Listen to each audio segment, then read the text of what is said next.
Have you ever told yourself, I'll just catch up on sleep this weekend? It feels like a smart trade-off, doesn't it? A few late nights during the week, powering through on caffeine, followed by a long lie-in on Saturday. But what if I told you that this common habit is based on a myth, and that you can't actually repay a sleep debt? In fact, trying to do so might be one of the biggest roadblocks to your long-term health. Welcome to The Better Habit, where we explore the science of health in a way that's realistic, sustainable, and actually works for your real life. Today, we're diving into the single most effective health habit you can adopt. And the best part is, it's completely free. It's sleep.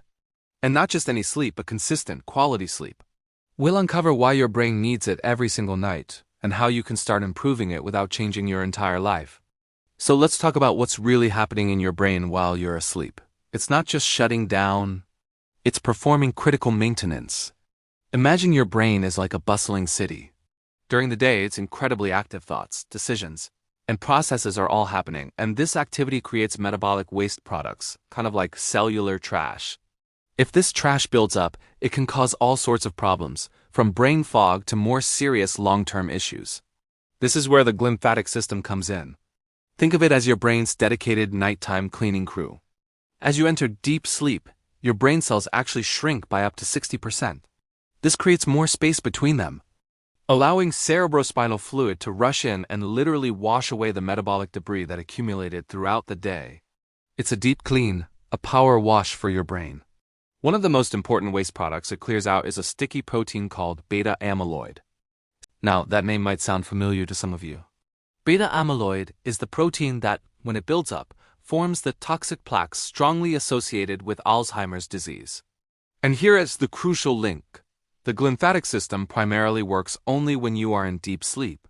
When you consistently cut your sleep short, you are robbing your brain of the time it needs to run this cleaning cycle.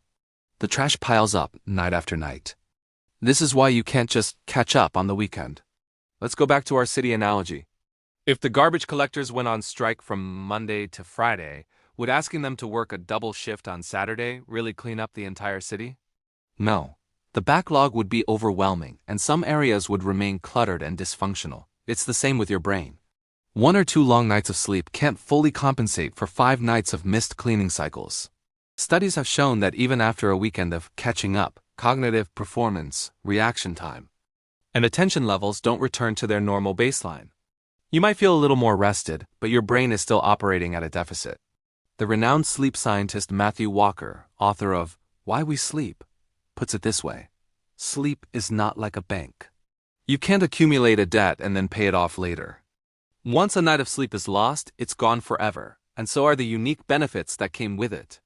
Each stage of sleep, light, deep, and REM, performs different vital functions. Deep sleep is for cleaning and physical restoration. REM sleep is for emotional regulation and memory consolidation. Skipping a night is like skipping a whole day of essential services for your mind and body. This isn't meant to scare you, it's meant to empower you. Understanding this process helps us reframe sleep not as a luxury or a sign of laziness, but as a non-negotiable biological necessity. It's the foundation upon which your energy, your mood, your focus, and your long-term brain health are built. We spend so much time and money optimizing our diet and exercise. Yet we often treat sleep as an afterthought, the first thing to be sacrificed when life gets busy. But without sufficient sleep, the benefits of good nutrition and workouts are significantly diminished. Your body can't repair muscle tissue effectively. Your hormones get dysregulated, leading to increased hunger and cravings for unhealthy foods, and your willpower takes a nosedive. So if catching up isn't the answer, what is? The solution is beautifully simple, though not always easy: consistency. The goal is to establish a regular sleep schedule, even on weekends. Your body's internal clock, or circadian rhythm, thrives on routine. Going to bed and waking up around the same time each day is the single most powerful signal you can send to your body to regulate your sleep cycle. It trains your brain to know when to release melatonin to help you fall asleep, and when to release cortisol to help you wake up feeling refreshed. Think of it like feeding a pet. You wouldn't feed your dog a giant meal on Saturday to make up for skipping its meals all week, would you? Your body's need for sleep is just as regular and just as fundamental. Now I know what you're thinking. My schedule is chaotic. I have kids. I work late, I get it. We're not aiming for perfection here. We're aiming for progress. The idea isn't to suddenly become a perfect sleeper overnight. It's about making small, intentional shifts. So, here's your actionable takeaway. This isn't a strict rule, it's an experiment.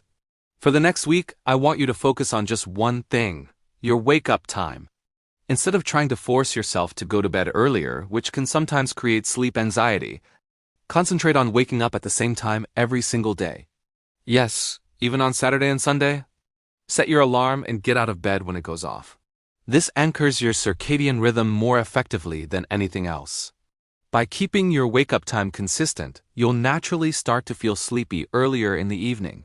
Your body will begin to anticipate its schedule.